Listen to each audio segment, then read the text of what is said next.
The entire dining room was filled with laughter, glasses clinking and muffled conversations, until a single voice cut through the air like a blade.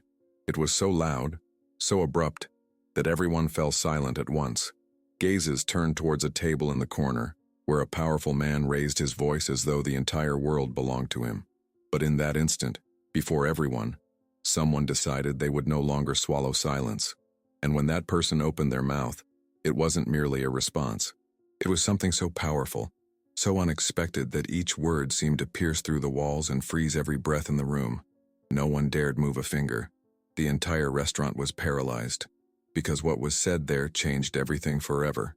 Prepare yourself, because when you hear those words, you won't be able to leave until the final second of this story. If this story has already moved you, subscribe so you won't miss any of the upcoming tales. The rain fell thick over Temple Bar as the glass doors of Brannock's restaurant swung open. The gentle melody of a violin in the background was swallowed by the harsh sound of a voice that cut through the dining room. Patrick Gallagher, dark suit and crushing presence, didn't ask. He shouted, "This wine tastes like it was trampled yesterday," he roared, and silence devoured the neighboring tables. At the bar, Aisling O'Connell gripped her tray with trembling hands, not from fear but from memory.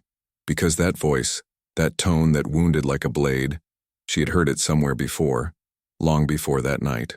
An elderly couple paused their conversation, glancing at him sideways. Patrick's friends, suited and grinning, tried to disguise their embarrassment, but their eyes said more than any laughter could. Aisling drew a deep breath. In that instant, she wasn't merely the waitress standing before Dublin's most powerful property developer. She was the daughter of a woman who, years ago, had been cast out of a mansion carrying a suitcase and an illness. And though no one in that dining room knew it yet, the past had just walked through the door alongside Patrick Gallagher. She placed the plate before him, forced the automatic smile of someone who'd learned to survive in silence, and asked if it was to his liking. Patrick looked at her with contempt and said, "You've learnt something at least, girl." Aisling, steady, replied quietly, but with a voice that carried iron, "I have learnt, yes. And I've also learnt the name of someone you forgot." The room froze. A wine glass stopped mid-air. Everyone waited. And she finished. "Mary ni Braunine, the woman who cleaned your house for 10 years. My mother." The elderly woman at the corner table clutched her husband's wrist beneath the tablecloth. A businessman near the window set down his fork with exaggerated care, as though any sound might shatter the fragile tension hanging in the air. The violin player, unaware of the storm brewing mere meters away, continued his tune. But the notes seemed hollow now, distant like echoes in an empty church. Patrick's jaw tightened. His fingers, which moments before had gripped his wine glass with casual arrogance, now pressed against the white linen tablecloth, leaving faint impressions. His friends exchanged nervous glances. Should they laugh it off? Defend him? But the weight of the moment paralyzed them too. Aisling's heart hammered against her ribs, but outwardly, she remained composed. She could feel every pair of eyes in the restaurant boring into her back, could sense the collective breath held across dozens of lungs. This wasn't just a confrontation between a waitress and a wealthy patron. This was something older, deeper, rawer. This was a reckoning that had been building for years, hidden beneath layers of forced smiles and swallowed pride. In the far corner, a man in his 30s, a local journalist who'd been nursing a pint of Guinness whilst reviewing notes for tomorrow's column, slowly reached for his mobile. His thumb hovered over the record button. Something told him this wasn't just another evening in Temple Bar. This was a story. Patrick finally found his voice, though it emerged smaller than before, uncertain. I don't recall." "You don't recall?" Aisling's voice remained steady, but now there was fire beneath the calm. "Perhaps you don't recall the woman who cooked your favorite garlic rice every Thursday. Perhaps you don't recall the woman who pressed your school uniforms when you were a boy. Perhaps you don't recall the woman your mother dismissed when she fell ill because having sick staff was inconvenient." A gasp rippled through the dining room. One of Patrick's friends attempted damage control. "Now see here, there's no need for—" But Aisling wasn't finished. "She died 2 years ago, alone in a council flat in Ballymun. And do you know what she said near the end?" Her voice cracked, just slightly, revealing the wound beneath the armor. "She said she hoped you'd grown into a good man, that she remembered you as a kind boy." The restaurant had become a theater, and every patron an unwilling witness to a drama they couldn't look away from. The journalist's phone was recording now, capturing every word, every tremor in Isling's voice, every shift in Patrick's expression. Patrick Gallagher, the man who'd built an empire on confidence and ruthless negotiation, found himself unable to speak. His throat had gone dry. The faces around him blurred as a single memory surfaced with brutal clarity. A small woman with kind eyes, always humming whilst she worked, always smiling even when his mother barked orders at her. Mayor. How had he forgotten?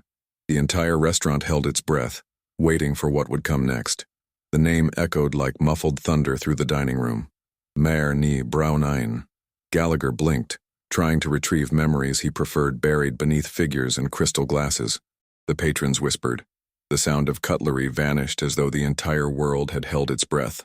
A local journalist, who happened to be dining at a table near the back, discreetly raised his mobile and began recording.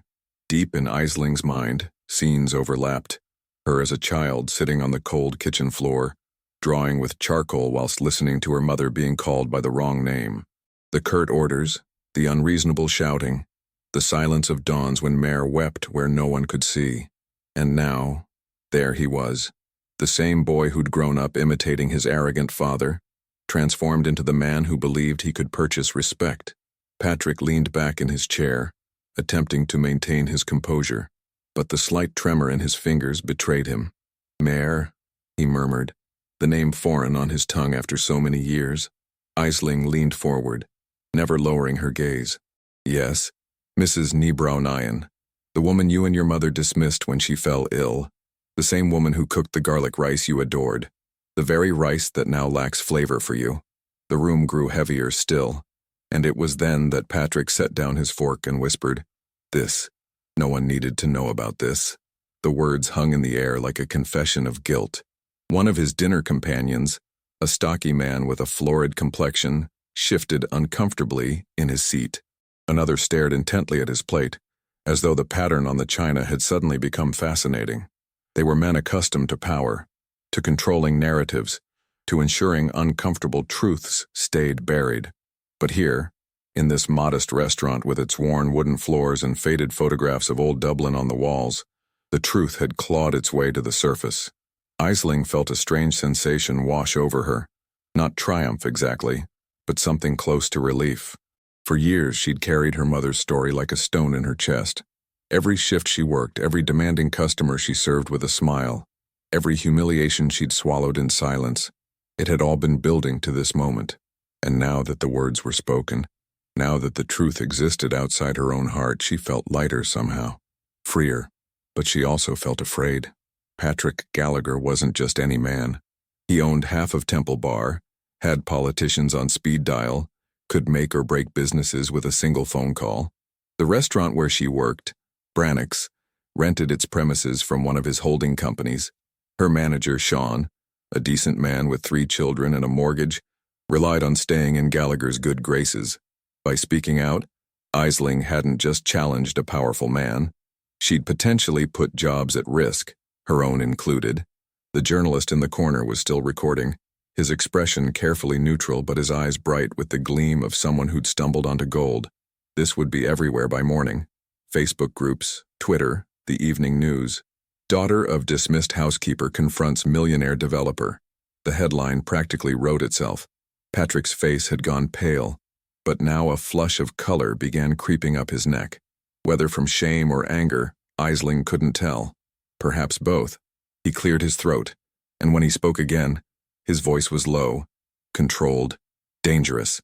You've made your point. I suggest you return to your duties now. It was meant to sound authoritative, dismissive, but everyone in the restaurant heard the tremor beneath it. The uncertainty, the fear. Isling straightened, adjusting her apron with deliberate care. My duties, she said quietly, were to serve you dinner. That's done now. But my duty to my mother's memory, that's only just begun. She turned to leave but paused, glancing back over her shoulder. You still scrunch up your napkin before every meal, don't you? Just like you did as a child. Just like your father taught you. The observation was delivered without malice, but its impact was devastating. It proved beyond any doubt that she had been there, that her memories were real, that he couldn't dismiss her testimony as the ramblings of some opportunistic stranger. Patrick's hand, which had been resting on the table, slowly moved to the napkin in his lap. Sure enough, it was bunched into a tight ball, crushed by fingers that had performed the gesture so many times it had become unconscious. His face went from pale to gray. At the neighboring table, the elderly woman leaned towards her husband and whispered, just loud enough for others to hear, "That's her. That's the housekeeper's daughter." The rumors began spreading, feeding on glances and held breaths. The journalist in the back hadn't stopped filming, and the realization that this would become public made Patrick even more disturbed. One of his friends attempted to intervene, laughing without humor. "Come now, Patrick, let's not make a drama over a waitress." But the phrase only made things worse. The room reacted with icy stares, as though a silent tribunal had formed right there. Patrick raised his voice in a final effort to assert authority. "This isn't the place for this sort of conversation." But Aisling, serene, took a step closer. "You're right. Perhaps it isn't. But one day, every silence must end. My mother's silence ended tonight." And with those words, the journalist's camera focused on her face, capturing tears held back and a dignity that no fortune could ever purchase. The entire restaurant watched as Aisling O'Connell walked back towards the kitchen, her head high, her hands steady, whilst Patrick Gallagher sat frozen in his seat, surrounded by friends who suddenly seemed like strangers. Outside, the rain continued to fall on Temple Bar's cobblestones, washing the streets clean. The silence lasted eternal seconds. Aisling set down her tray on the counter and suddenly commented on something that made Patrick's face turn white. "You still scrunch up the napkin before every meal, don't you? Just like you did as a child. Just like your father." The revelation wasn't merely a detail. It was proof that she had been there, that her memories couldn't be denied. The gazes of everyone in the restaurant fell upon the millionaire who, for the first time, seemed to shrink inside his own suit. At the neighboring table, an elderly woman whispered to her husband, "It's her. It's the housekeeper's daughter." The rumors began to spread, feeding on glances and held breaths. The journalist at the back hadn't stopped filming, and the idea that this would become public left Patrick even more disturbed. One of his friends tried to intervene, laughing awkwardly. "Now, Patrick, let's not make a drama over a waitress." But the phrase only made things worse. The room reacted with glacial stares as though a silent jury had assembled right there. Patrick raised his voice in a final effort to assert authority. "This isn't the place for this sort of conversation." But Aisling, serene, took a step forward. "You're quite right, perhaps it isn't. But one day every silence must end. My mother's silence ended tonight." And with that sentence, the journalist camera focused on her face, capturing tears held back and a dignity that no fortune could ever buy. Behind the bar, Sean, her manager, watched the scene unfold with a mixture of pride and terror. He'd known Aisling for 3 years, knew she was a hard worker, reliable, never caused trouble. But this was something else entirely. He could already imagine the phone call he'd receive tomorrow morning from the landlord's office, from Gallagher's people. The pressure to let her go, to make this problem disappear. His hands gripped the edge of the counter until his knuckles went white. In the kitchen, the other staff had stopped working entirely. They crowded around the service window, watching through the circular glass as the drama played out. Marie, the eldest waitress who'd worked at Brannock's for 15 years, had tears streaming down her face. "Good on her," she whispered. Someone finally said it. But young Declan, barely 20 and still paying off his college loans, looked terrified. "She's going to lose her job," he muttered. "We all might." Patrick's friends had begun a quiet evacuation, murmuring excuses about early meetings and pressing matters. They placed cash on the table, too much cash, guilt money, and slipped out into the rainy night, leaving Patrick alone at his table like a king abandoned by his court. He sat there, the crumpled napkin still clutched in his fist, staring at the plate of food he could no longer stomach. The elderly couple at the next table hadn't moved. The woman, gray-haired and sharp-eyed, leaned towards Patrick. "I remember your mother, you know," she said, her voice carrying across the now quiet room. "Moira Gallagher. She always did think she was better than everyone else. Looks like the apple didn't fall far from the tree." Her husband placed a gentle hand on her arm, a warning, but she shook it off. "No, Michael, someone needs to say it. That girl's mother cleaned houses her whole life, worked herself to the bone, and what did she get for it? Tossed out like rubbish when she got sick. It's shameful, that's what it is." Patrick felt every word like a physical blow.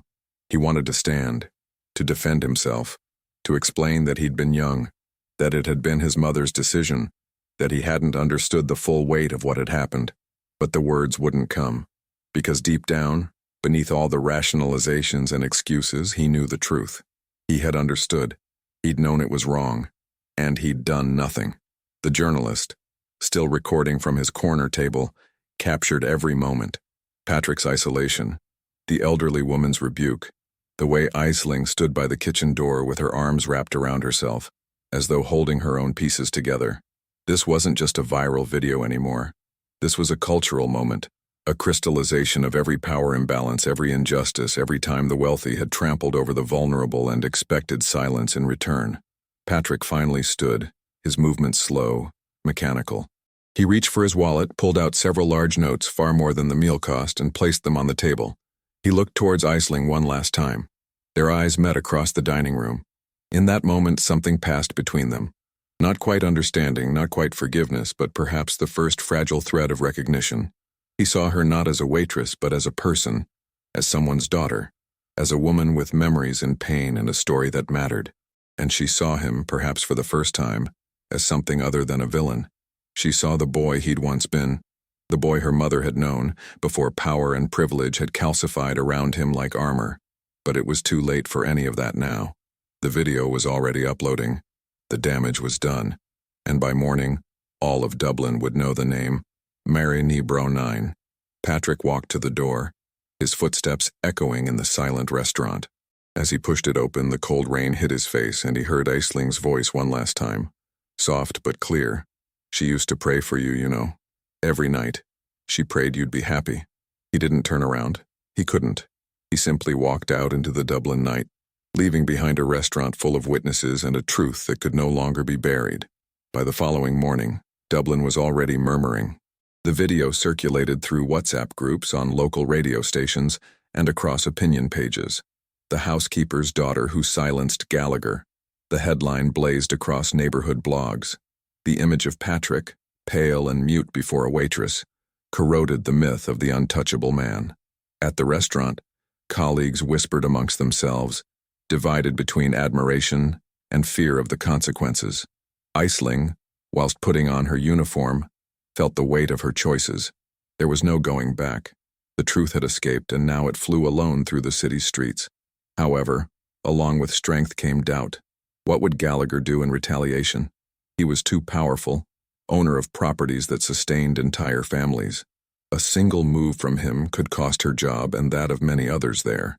Meanwhile, in the luxurious office in the city center, Patrick Gallagher closeted himself with lawyers. "Bury that video," he ordered. But his distant gaze betrayed another battle. It wasn't only his public image that was bleeding. It was the memory of his own home. Because that night, when he heard the name Mary Ní Bronagh, he remembered something he'd never told anyone, a secret that could turn everything upside down. The lawyers sat around the mahogany table like vultures circling prey. Martin O'Brien, the senior partner, steepled his fingers and spoke with the careful precision of someone who'd spent decades managing crises. "We could issue a defamation suit, claim emotional distress, argue that the recording was made without consent." No. Patrick's voice was hollow. He stood by the window looking down at the Liffey's gray waters. "No lawsuits. Patrick, with respect, your reputation." "My reputation?" He laughed bitterly. "My reputation is built on a lie, Martin. My mother built it on lies. The generous Gallagher family, the pillars of the community. And all the while we were stepping on people like Mary Ní Bronagh." The lawyers exchanged uncomfortable glances. This wasn't the Patrick Gallagher they knew, the one who crushed competitors, who never showed weakness, who treated legal battles like chess matches to be won. This man seemed broken. His mobile had been ringing all morning. Journalists, business associates, society friends wanting to know his side of the story. He'd ignored them all. But there was one call he couldn't ignore. His daughter, Roisin, studying at Trinity. She'd seen the video. She'd rung 6 times. He picked up on the 7th. "Dad?" Her voice was small, uncertain. "Is it true?" Patrick closed his eyes. "Yes. You never told me about that woman, about what happened." "No, I didn't." There was a long pause. "I'm ashamed of you."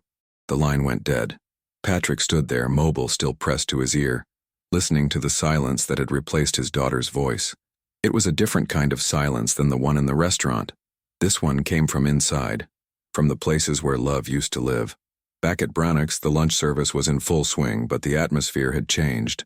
Customers pointed at Aisling, some with admiration, others with that peculiar hunger people have for scandal. A young woman approached her table. "You're her, aren't you? The one from the video." Aisling nodded, uncertain. The woman smiled. "My gran was in service too, 30 years. They treated her like dirt. Thank you for saying what she never could." But not everyone was supportive. An older man, red-faced and indignant, called Aisling over. "You've got some nerve, you have. Humiliating a man like that in public. Who do you think you are?" Before Aisling could respond, Marie stepped in. "She's someone who told the truth. Maybe you should try it sometime, Brendan." The man sputtered, dropped money on the table, and stormed out. Sean watched it all from behind the bar, his mobile heavy in his pocket. The call had come, just as he'd expected. Not from Gallagher himself, but from his property management company. "Just a courtesy call, Sean. Wanted to let you know we'll be reviewing all our leases in the coming months, making sure our tenants align with our values." The threat was subtle but clear. Get rid of the girl or lose the lease. Sean looked at Aisling, saw her serving tables with her head held high despite the whispers, despite the stares. He thought of his own daughters, wondered what he'd want someone to do if they were in her position. He thought of Mary Nebro 9, a woman he'd never met but whose story had somehow become everyone's story. He put his mobile back in his pocket. Whatever happened next, he wouldn't be the one to silence her. As the afternoon wore on, the video's reach grew exponential. It had jumped from local Facebook groups to national news sites. By evening, it would be on television. By tomorrow, international outlets would pick it up. Class warfare in modern Ireland. The millionaire and the waitress. When the powerless find their voice. But in a quiet office above a shop on Grafton Street, Patrick Gallagher sat alone with an old desk drawer open before him. Inside, beneath decades of accumulated paperwork, lay an envelope. Yellow with age, unsealed. And inside that envelope, a letter in his mother's handwriting. "Dismiss Mrs. Nebro. We cannot have sick people in our home. Moira Gallagher." He'd found it years ago after his mother died, hidden amongst her private papers. He'd read it once, felt a stab of something like guilt, then buried it deep. But now, holding it in his hands, he realized it wasn't just evidence of his mother's cruelty. It was evidence of his own cowardice. Because he'd known. He'd known what his mother had done, and he'd never said a word. Never tried to find Mary. Never apologized. Never acknowledged her existence. Until a young woman in a waitress uniform had forced him to remember. Patrick folded the letter carefully and placed it in his jacket pocket. He didn't know what he was going to do with it yet, but he knew he couldn't hide it anymore. The truth, it seemed, had a way of surfacing whether you wanted it to or not. In the meeting room of his office, Patrick Gallagher watched the lawyers argue, but his mind was elsewhere. The name Mary Nebro echoed in his head like the tolling of a bell. Upon returning home that night, he had opened the oldest drawer of the desk inherited from his mother. There he found a yellowed envelope with no visible addressee. Inside, a brief letter. "Dismiss Mrs. Nebro. We cannot have sick people in our home."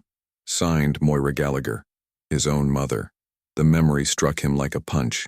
He recalled the scene, his mother coldly handing the letter to the faithful housekeeper, young Aisling watching hidden behind the door. Now the proof lay before him. The shame was no longer merely public. It was intimate. He held the paper with trembling hands when he realized, if this document came to light, the myth of the philanthropic Gallagher family would crumble. The paper felt fragile between his fingers, as though it might disintegrate at any moment, taking with it the last remnants of the life he'd built. But perhaps that life deserved to crumble. Perhaps it had been built on foundations too rotten to support the weight of respectability any longer. He remembered the day it happened, though he'd spent years trying not to. He'd been 17, preparing for his leaving cert, his head full of university applications and rugby matches and girls. Meyer had been coughing for weeks, a persistent, rattling cough that echoed through the halls of their Ballsbridge home. His mother had grown increasingly irritated by it, as though illness were a personal affront, a breach of decorum. "She's making the house sound like a sanatorium," Moira had complained over breakfast. "It's unseemly. What will people think?" Patrick had said nothing. He'd watched Mare serve his porridge that morning, noticed how thin she'd become, how her hands shook slightly as she set down the bowl. She'd smiled at him anyway, that gentle, tired smile she always had, and asked if he wanted honey. "Yes, please," he'd said, and then quieter. "Are you feeling all right, Mrs. Nebronine?" Sure, I'm grand, love. Just a bit of a cold." But it hadn't been a cold. It had been tuberculosis, they'd learned later. Treatable, if caught early. If she'd had access to proper health care, to rest, to medicine. But Moira Gallagher hadn't been interested in treatment. She'd been interested in removal. The letter had been delivered that afternoon. Patrick had come home from school to find Meyer in the entrance hall, a small suitcase at her feet, tears streaming silently down her face. A young Aisling, she couldn't have been more than 7, stood beside her, one small hand clutching her mother's coat. "Please, Mrs. Gallagher," Mare had said, her voice hoarse. "I've nowhere else to go, just a few more weeks until I can find something." "You should have thought of that before you brought disease into my home," Moira had replied, already turning away. "Patrick, take out the rubbish, would you?" He'd done it. He'd walked past Mare and her daughter, past the woman who'd made him birthday cakes and mended his torn trousers, and listened to his worries about exams. He'd taken out the rubbish like his mother asked, and when he'd come back inside, they were gone. He'd never asked where they went, never tried to find out. He'd simply moved on. Meanwhile, at the restaurant, Aisling served customers in silence, but the looks were different. People greeted her with respect. Some said, "You're the young woman who spoke to Gallagher." Others simply smiled, discreet. She, however, felt a weight in her chest. What would come next? The man who'd humiliated her in public wasn't just arrogant. He was powerful, and at any moment, he could use that power to silence her. The support wasn't universal. 2 businessmen in expensive suits had walked out when they'd recognized her, making a show of their departure. "I won't be served by someone who attacks their betters," one had announced loudly. But for every person who left, 2 more came in, curious to see the girl from the video. Sean had pulled her aside during her break. "Aisling, I need you to know there might be pressure from above. I just want you to be prepared."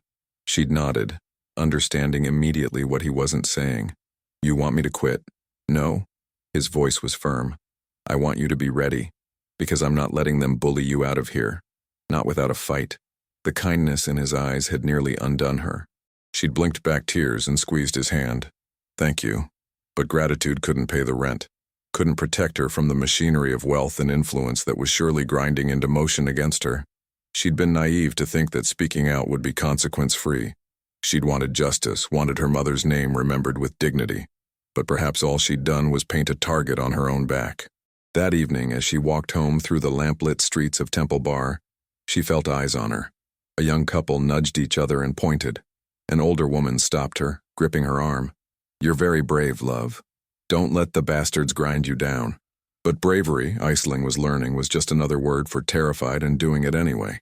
Back in his office, Patrick held the letter up to the light, studying his mother's careful script. Every loop and line was precise, controlled, utterly without remorse.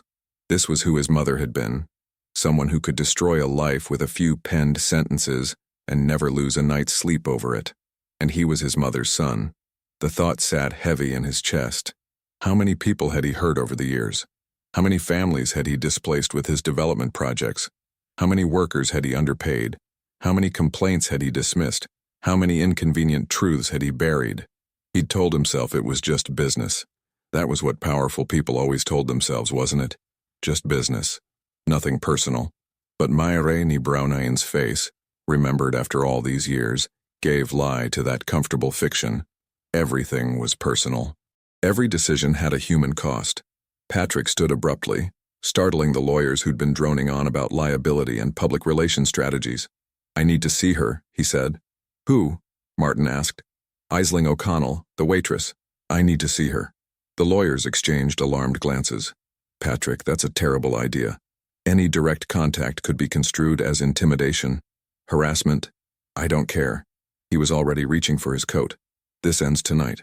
One way or another, this ends tonight." He left the office with the letter still in his pocket, a piece of paper that weighed more than any property deed he'd ever signed. It was a cold night, the cobblestones of Temple Bar still wet from the afternoon rain. Aisling was leaving the restaurant when she noticed a shadow standing on the pavement. Patrick Gallagher, without his suit jacket, wearing only a simple shirt, was waiting. Her heart raced. For a moment she considered going back inside, but she drew a deep breath. It was time to face this. He greeted her without arrogance, only with a hesitant nod. "I need to speak with you." Aisling kept her distance, firm, like someone who wouldn't be fooled.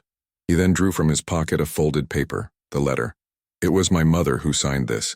I wasn't the one who expelled yours, but I was complicit because I stayed silent." Aisling took the paper, her hands trembling, and caught the ancient smell of time as though her mother's pain had returned to breathe there, before her. The street lamp above them flickered, casting uncertain shadows across Patrick's face. He looked older somehow, diminished. Not the commanding presence from the restaurant, but simply a man carrying the weight of decades of cowardice. Aisling unfolded the letter carefully, though she already knew what it would say. The words her mother had never spoken about, the wound she'd carried in silence. Here it was, in neat handwriting, the casual cruelty of the powerful. "We cannot have sick people in our home." She was a person, Aisling said quietly. Not sick people. A person, a mother. A woman who sang while she worked and saved every penny to buy me school books. She looked up at Patrick, her eyes bright with unshed tears. "Did you know she used to walk 3 miles to work because she couldn't afford the bus fare? Did you know she'd eat 1 meal a day so I could have 2? Patrick shook his head mutely. "No, you wouldn't have known, because people like her are invisible to people like you, until they're not." A car passed slowly, its headlights illuminating the two of them in harsh yellow light. Patrick blinked against the brightness, and when he spoke, his voice was raw. "I don't have the words to make this right. I don't think such words exist, but I want to try. I want your mother's name to be remembered. Not erased, not forgotten, but truly remembered." Aisling studied him, searching for the lie, the manipulation, the calculated move. But all she saw was a broken man trying to pick up pieces he didn't know how to fit back together. "Why now?" she asked. "Why not 10 years ago? Why not when she was dying in that council flat alone because she'd been too proud to ask for help from anyone connected to your family? Because I didn't know she was dying. Because I'd convinced myself it was all ancient history. Because—" He stopped, swallowed hard. "Because I was a coward. I am a coward. And it took you, standing in front of a room full of people, risking everything, to show me what courage actually looks like." Behind them, a window in the restaurant opened. Colleagues watched, curious. The intimate moment was no longer theirs alone. Sean stood in the doorway, arms crossed, protective. Marie hovered just behind him. They wouldn't interfere, but they'd bear witness. Aisling wasn't alone. She felt their presence like a shield at her back. Whatever Patrick Gallagher wanted from her, she didn't have to face it by herself. "What exactly are you asking for?" Aisling's voice was steady now, businesslike almost. "Forgiveness? Absolution? Or just permission to feel better about yourself?" Patrick flinched. "I don't deserve forgiveness, I know that. I'm asking for the chance to do something. Anything. A scholarship in her name. A memorial. I own buildings all over Dublin. We could name one after her. Mayor Ní Brownain House. So people would ask who she was and someone would have to tell them. It was a grand gesture. The kind wealthy people made when they wanted to erase guilt with money. But there was something in his voice, something desperate and genuine, that gave Aisling pause. "I don't want your buildings," she said. "I don't want plaques or scholarships or monuments. I want—" She paused, realizing for the first time what she actually wanted. "I want you to remember her, not as the housekeeper, not as a tragedy or a cause, but as a person, as Mare, the woman who loved garlic rice and old songs and her daughter more than anything in the world." Patrick nodded slowly. "I do remember. I remember her hands. They were always chapped from the cleaning products.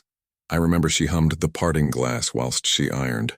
I remember she called me young Master Patrick even though I begged her to just use my name." His voice cracked.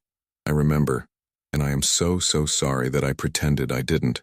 Aisling pressed the letter to her chest, feeling the paper crinkle beneath her palm. This piece of evidence, this proof of cruelty, what should she do with it? She could give it to the journalist, let the story explode even bigger. The mighty Gallagher family, exposed not just by testimony but by their own words. It would be justice, of a sort. But would it be what her mother wanted? Mare had been angry, surely, hurt, betrayed, but in all the years after she'd never spoken of revenge. She'd worked other jobs, raised her daughter, found small joys where she could, and in those final days, feverish and weak, she'd whispered Patrick's name with something that sounded almost like hope. She prayed for you, Aisling said suddenly. Every night, even after everything.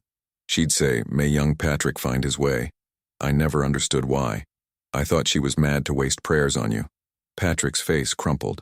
Why would she do that? Because she was better than you. Better than all of us. Aisling folded the letter carefully and handed it back to him. Keep it. Let it remind you who you were, and who you could choose to be. Patrick stared at the letter in his hands as though it had transformed into something alive. Something with teeth. What do you want from me, Aisling? Please, tell me what I can do. Aisling wrapped her arms around herself against the cold. I want you to never forget her name. I want you, every time you have the chance, to say, Mary ni Braunayin deserved respect. That's all. Just don't let her be erased again. I promise. The words came out barely above a whisper. I swear it. They stood there in the lamplight, the daughter of the housekeeper and the son of privilege, separated by everything and nothing. Then Aisling turned and walked away, leaving Patrick Gallagher standing alone on the wet pavement, with a letter in his pocket and a promise on his lips. Behind the restaurant window, Marie wiped tears from her eyes. That girl, she said to Sean, has more grace than the lot of us. Sean nodded, watching Aisling disappear into the Dublin night. She's something special, that one. And in his pocket, Patrick's mobile buzzed with messages from lawyers and business associates and damage control specialists. But he ignored them all, because for the first time in longer than he could remember, he knew exactly what he needed to do. Days later, a charity ceremony in central Dublin gathered politicians, businessmen, and clergy. Gallagher climbed onto the stage to speak, but for the first time his voice didn't emerge firm. Today, I'm not going to speak about contracts or philanthropy, he began, the microphone in his sweaty hands. I'm going to speak about a woman who was never remembered. Her name was Mare ni Braunayin. The hall trembled. Cameras swiveled. Some laughed nervously, others exchanged glances without understanding. But Gallagher continued.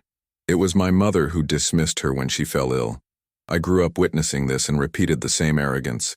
Her daughter made me remember that there's no fortune capable of buying dignity. Aisling at the back of the audience heard her heart beat like a drum. Her mother's name, spoken in public, loud and clear. The name she'd always wanted to echo. The room had gone utterly still. This wasn't a prepared speech, anyone could see that.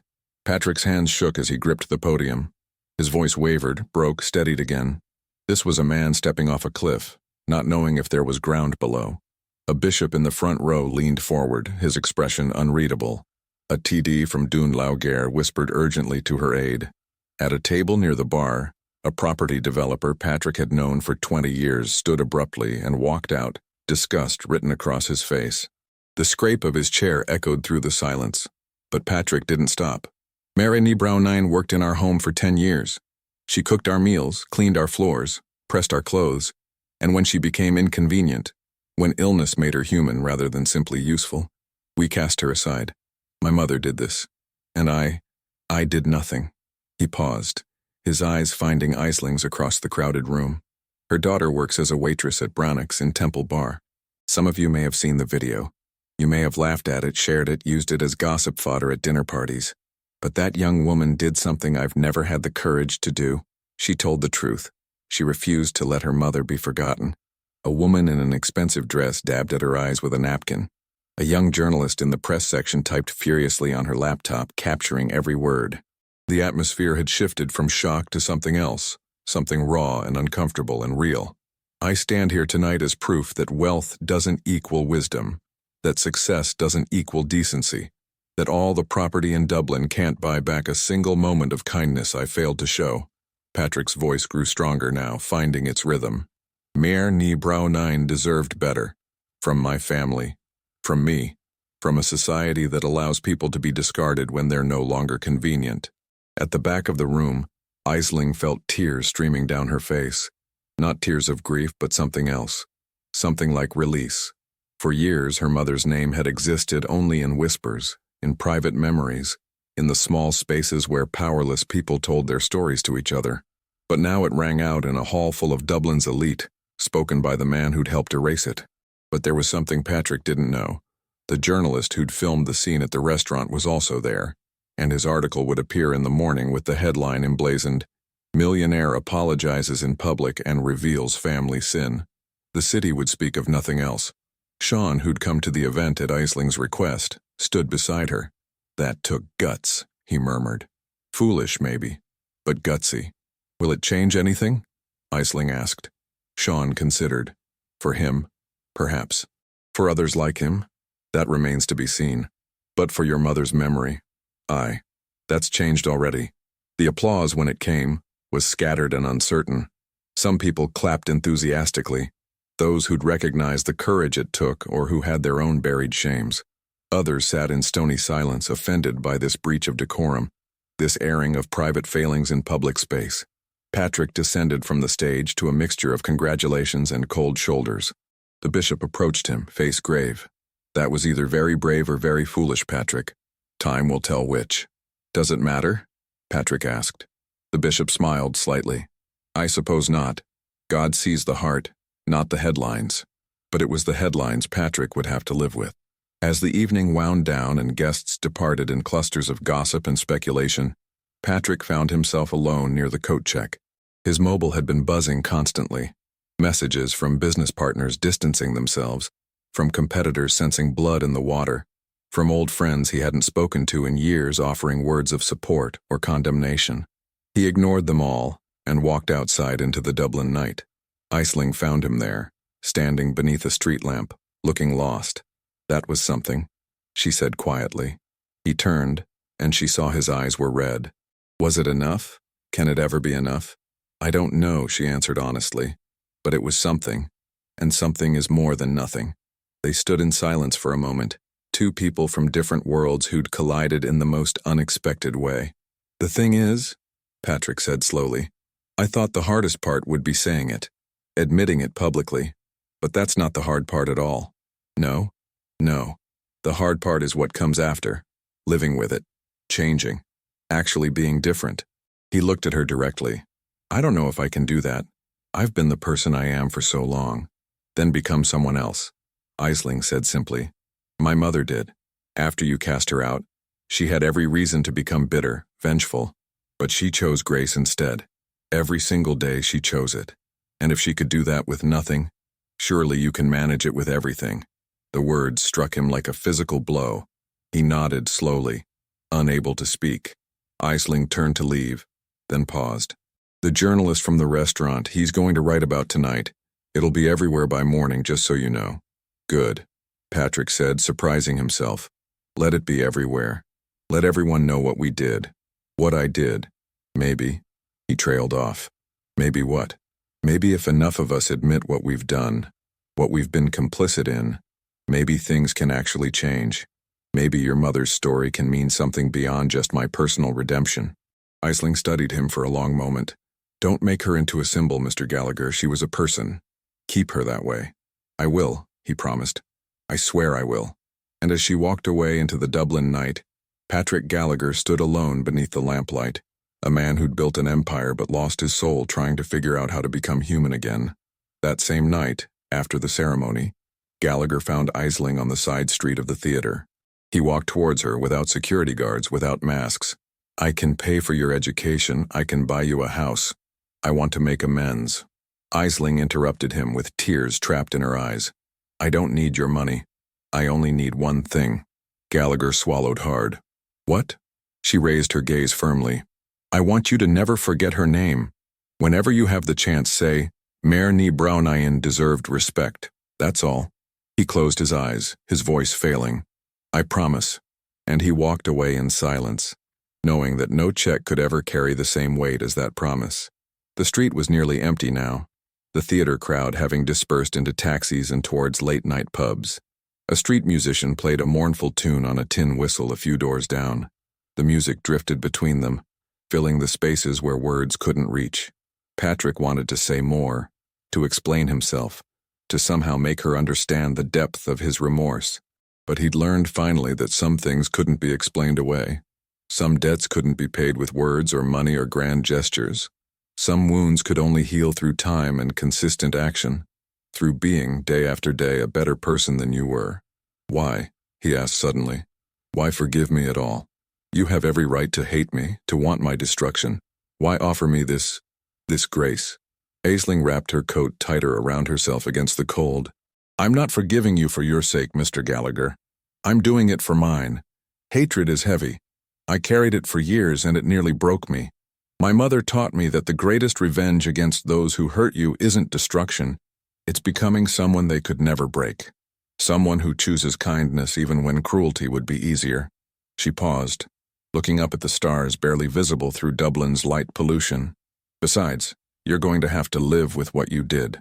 Every day for the rest of your life, that's punishment enough. Patrick felt the truth of her words settle into his bones. She was right. The real sentence wasn't public shame or lost business deals. It was waking up each morning knowing what he'd been, what he'd done, and having to consciously choose to be different. Your mother must have been extraordinary, he said quietly. She was ordinary, Aisling corrected. That's what made her extraordinary. She was just a woman trying to survive, trying to raise her daughter right, trying to find small joys in a world that often felt cruel. There are millions like her, invisible people doing invisible work, holding families and communities together with no recognition, no safety net, no mercy when they stumble. She met his eyes. That's what you need to remember, Mr. Gallagher. Not just my mother's name, but what she represented. Every cleaner, every waitress, every care worker, every person whose labor makes your comfortable life possible. They all have names. They all have stories. They all deserve dignity. Patrick nodded, unable to speak past the lump in his throat. Aisling turned to go, then stopped. One more thing. If you're serious about changing, about making amends, don't do it publicly. Don't make it a show. Just be better.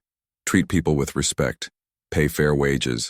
When someone is struggling, help them without requiring gratitude or recognition. That's how you honor her memory. Not with buildings or scholarships with her name on them, but by actually living differently. And with that, she walked away, leaving Patrick Gallagher standing alone on a Dublin side street, fundamentally altered. Days later, Aisling received an anonymous letter at the restaurant, so that she might rise, without needing to climb over anyone. Enclosed with it, notification of a scholarship.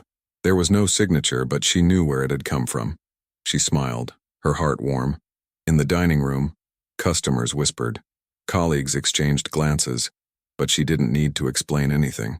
Because in that moment, she was no longer the invisible waitress. She was the woman who had given voice to her silenced mother, and who, without shouting, had taught a millionaire to listen. The letter itself was simple, typed on plain paper. The scholarship was to Trinity College, for a course in social justice and community development. Practical, meaningful, something that would allow her to help others who'd experienced what her mother had. It wasn't about elevating Aisling above her station. It was about giving her tools to lift others up. She read the letter 3 times, then folded it carefully and placed it in her apron pocket, next to the worn photograph of her mother she always carried. "We did it, ma'am," she whispered. "They won't forget you now." At work that day, something had shifted. Customers treated her differently, not with pity, but with respect. Colleagues no longer saw her as just another waitress, but as someone who'd stood up when it mattered. Sean had quietly given her a raise and more flexible hours to accommodate her studies. "You've earned it," was all he'd said. But the most unexpected change came from the other staff. Marie had started a tradition.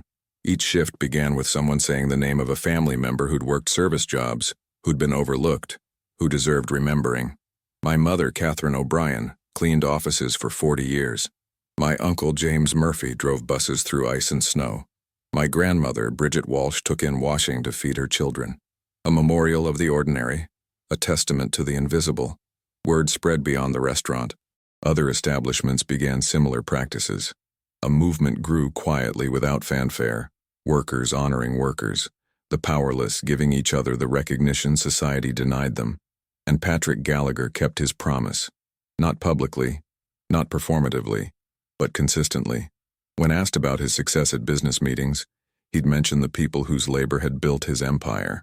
When negotiating contracts, he insisted on living wages for cleaning and maintenance staff. When someone tried to dismiss a worker for being inconvenient, he'd say, "Let me tell you about a woman named Myre ni Braunijn." His business partners thought he'd gone soft. His daughter, Roisin, slowly began speaking to him again, proud of the man he was becoming. His nights were less lonely, though his social circle had shrunk considerably. Turned out, when you stopped being useful to powerful people, many of them disappeared, but he was sleeping better than he had in years. 6 months after that night at the restaurant, Aisling started her courses at Trinity. On her first day walking through the cobbled squares of the historic campus, she felt her mother's presence beside her, not as a ghost, but as a foundation, something solid and true that she could build upon. She would study hard, graduate, and dedicate her life to protecting the vulnerable, to ensuring no one else's mother could be casually discarded when they became inconvenient. It wouldn't be glamorous work, wouldn't make her wealthy or famous, but it would matter. And wasn't that what her mother had taught her? That mattering wasn't about being seen or celebrated or powerful. It was about showing up, doing the work, treating people with kindness even when, especially when, no one was watching. As for Patrick Gallagher, he would spend the rest of his days trying to earn a redemption he never quite felt he deserved. But perhaps that was the point. Perhaps real change came not from absolution, but from carrying the weight of what you'd done and choosing every single day to do better. In the end, 2 lives had been changed by one moment of courage in a crowded restaurant. 2 people from different worlds, forever connected by a name that would not be forgotten. Myre ni Braunijn, a woman who cleaned houses, raised her daughter with grace, and in death, taught 2 people how to finally see each other as human. In the end, it wasn't money nor power that marked that night. It was the strength of a calm voice carrying memories that reminded us all that dignity cannot be bought and respect cannot be asked for. It must be earned. But tell me, if you were in her place, would you have had the courage to face that silence? Or would you have stayed quiet, as we so often do, to avoid the weight of confrontation? And if you were him, would you have had the courage to acknowledge your mistakes before everyone, with no way to turn back? How many times have we let the chance to make amends pass by, simply because pride spoke louder? This story isn't just about them. It's about each one of us, about the choice between swallowing hard or holding our head high. If this reflection touched you in any way, like this video, share it with someone who needs to hear this message, and don't forget to subscribe to follow the upcoming stories.